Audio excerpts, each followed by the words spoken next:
عبدالرحمن بابا فرمایي تبسم می د وګړي پر روزګار شي چې نه له مرګه ویره نه یې ډار شي.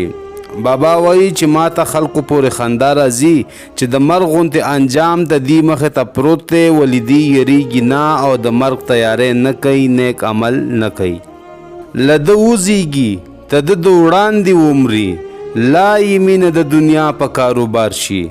عبدالرحمن بابا فرمایي چې د ده نه بچي پیدا شي او بعض اوقات د ده نه مخکې مړه شي خو والدې بیا هم عبرت وانلي او د دنیا په کاروبار کې نور هم مصروف شي.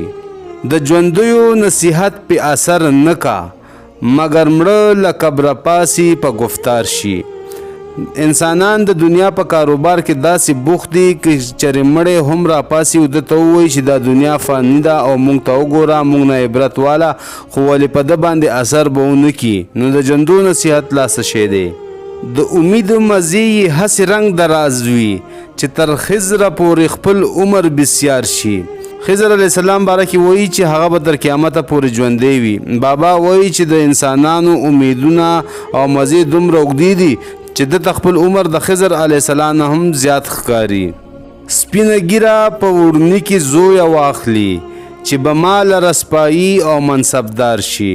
وی بعضې سړي په سپینه ګیره راپاسي په وړني کې ماشوم زوی راواخلي او دا خیال کوي چې ګینې دغه هلک به لوی شي نو یا به سپایي شي او یا به ورته څه بل څه منصب میلو شي او بیا به زما مزي وي.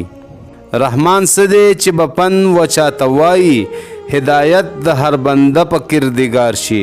عبدالرحمن بابا فرمایي چې چاته خپل خدای څه هدایت نه وي ورکړی نو عبدالرحمن څوک دی چې چاته به څه نصیحت وکړي. مطلب دا چې هدایت د الله په لاس کې دی.